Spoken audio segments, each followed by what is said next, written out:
Hello friends, कैसे हैं आप सब। दोस्तों, जैसे मैंने आपको पिछली क्लास में बताया था, अगली क्लास जो मैं लेकर के आऊँगा उसका नाम होगा एसिड रेन या अम्ल वर्षा। अम्ल वर्षा। लेकिन अम्ल वर्षा पढ़ने के पहले मैं आपको ये भी बता देना चाहता हूँ, मैंने ये भी कहा था मैं जितना पढ़ाऊँगा उतना एक बार जब मैं पिछली क्लास में आऊँगा उसको रिवीजन कराऊँगा। तो जिन लोगों ने अभी तक मेरी पिछली वीडियो नहीं देखी है वो सभी लोग पिछली वीडियो को देख लें, और ताकि जो आज मैं पढ़ाऊँगा वो उस पे जैसे कि आपने पिछली वीडियो नहीं भी देखी तो कोई दिक्कत है नहीं, आज मैं कवर कर दूंगा, लेकिन आप वीडियोस देखते चलें, नोट्स बनाते चलें, ये आपके लिए हेल्पफुल रहेगा। तो देखो दोस्तों, जब मैं पहली क्लास लेकर के आया था उसमें आपको मैंने ओजोन गैस के बारे में बताया था।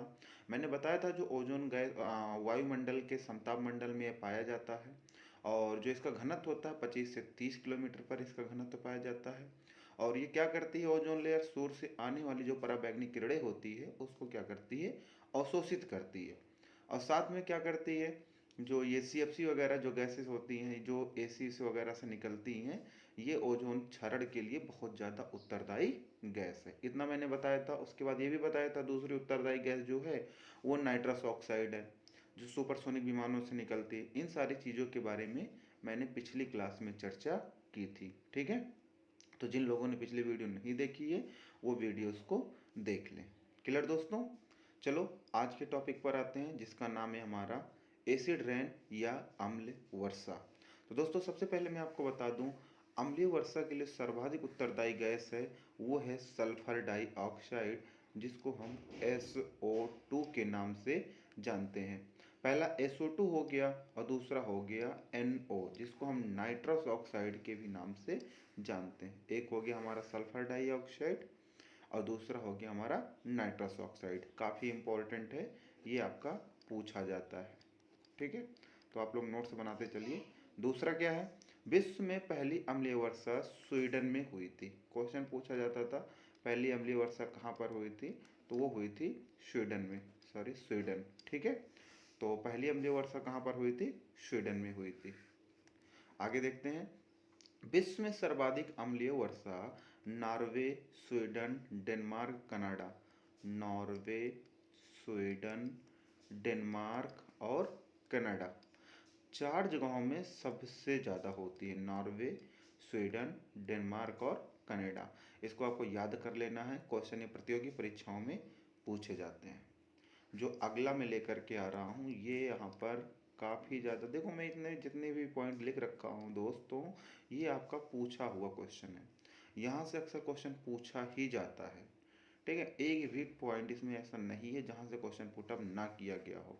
पूछ लेते हैं, अंतर्राष्ट्रीय अम्लीय वर्षा का केंद्र, अम्लीय वर्षा का केंद्र कौन सा है, तो आपको हमेशा याद रखना है मैनचेस्टर। कौन सी जगह है, मैनचेस्टर, आपको हमेशा याद रखना है। ये क्वेश्चन आपका अक्सर पूछा जाता है आपके एग्जाम में, ठीक है। तो आपको हर हाल में ये याद रखना है। आगे देखते हैं, अम्लीय वर्षा का मुख्य कारण क्या होता है। तो दोस्तों, आप अगर देखते होंगे ईंट भट्ठा होता है, तो भट्ठों की चिमनियों से जो धुएं निकलते हैं, कारखानों की चिमनियों से धुएं निकलते हैं, रिफाइनरी से निकलते हैं, तो ये अम्लीय वर्षा का मुख्य कारण होता है, ठीक है। आगे देख रहे हैं, SO2 जिसको हम सल्फर डाइऑक्साइड के नाम से जानते हैं, इससे स्टोन कैंसर होता है। Stone cancer, stone cancer, stone cancer का मतलब क्या होता है, आप लोग जानते होंगे। स्टोन का मतलब होता है पत्थर, जिसको हम गांव में या मतलब कि लोकल लैंग्वेज में पथरी बोलते हैं। कहते हैं यार मेरे पेट में पथरी हो गई है या स्टोन हो गया है, एट्सेट्रा एट्सेट्रा, इन सारी चीज़ों के बारे में आप लोग सुनते रहते हैं, ठीक है। तो स्टोन कैंसर का जो मुख्य कारण होता है वो होता है SO2, जिसको हम सल्फर डाइऑक्साइड कहते हैं। दोस्तों, ये जो टॉपिक है ताजमहल का रंग, ये हर एक कंपटीशन एग्जाम में, SSC GD में भी तो कई बार पूछा गया है। SSC अधिकतर जितने भी एग्जाम्स लेती, ऑल एग्जाम्स, टेट में, मतलब मेरा कहने का मतलब ये है, ये बड़ा हाईलाइटेड टॉपिक है कि ताजमहल का रंग पीला होने का मुख्य कारण क्या है, या ताजमहल का रंग लगातार पीला होता हुआ चला जा रहा है, या ताजमहल में जो पत्थर लगे हैं वो येलो होते हुए चले जा रहे हैं, इसका मुख्य कारण क्या है। तो दोस्तों, हमेशा याद रखना, अम्लीय वर्षा के कारण। किस चीज के कारण? अम्लीय वर्षा के कारण। अम्लीय वर्षा के कारण ताजमहल का रंग लगातार क्या होता चला जा रहा है? पीला होता चला जा रहा है। ये काफ़ी ज़्यादा हाईलाइटेड टॉपिक है, तो इसको आपको याद रखना है, ठीक है।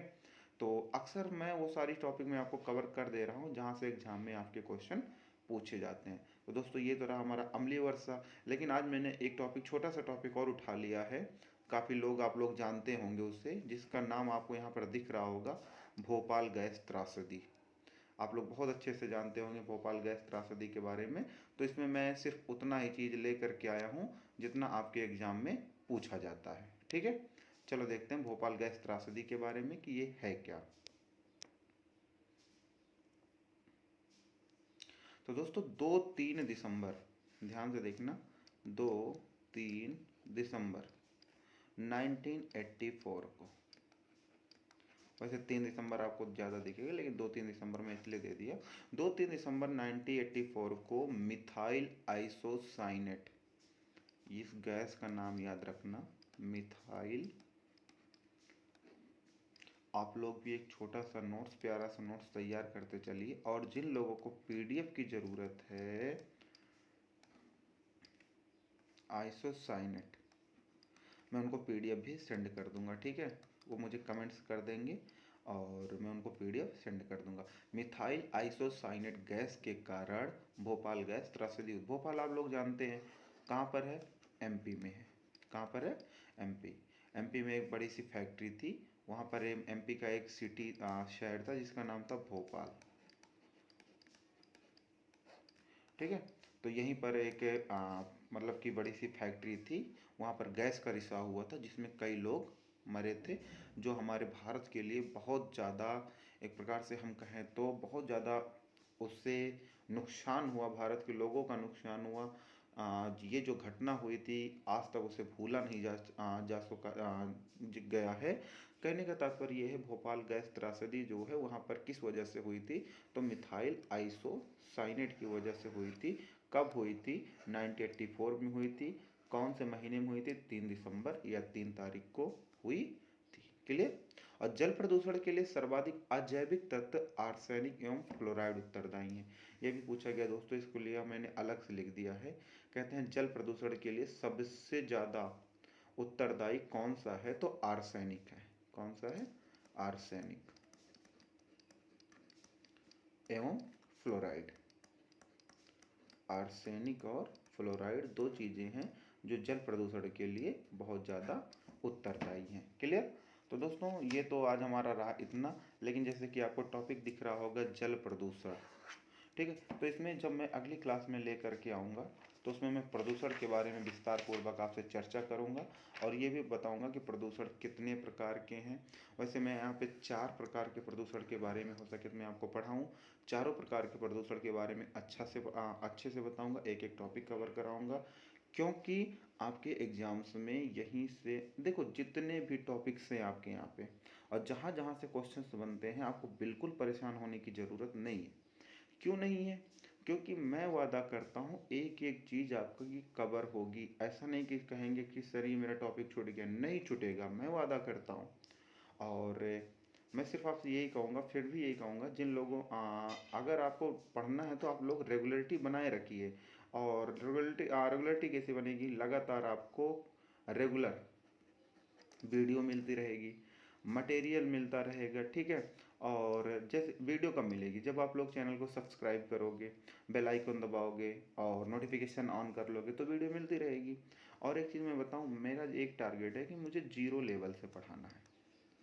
मुझे तो ऐसा लगेगा कि हाँ, आप लोगों को टेट के बारे में कुछ पता नहीं, मुझे लगता है कि आप सभी लोग बहुत अच्छे, ज़्यादा नॉलेजफुल हो, आपको सब कुछ पता है, लेकिन मैं तो ये सोच करके पढ़ाऊँगा कि अभी आप लोगों को मैं 0 से शुरुआत करूँ, ताकि बिल्कुल किसी भी तरीके से आपको समस्या ना हो। क्योंकि बहुत सारे बच्चे होते हैं जो हिस्ट्री, ज्योग्राफी, पॉलिटिकल, इको, ये सारी चीज़ें ना 10th के बाद कभी पढ़े नहीं होते हैं, तो उनकी सबसे बड़ी समस्या जीएस होती है।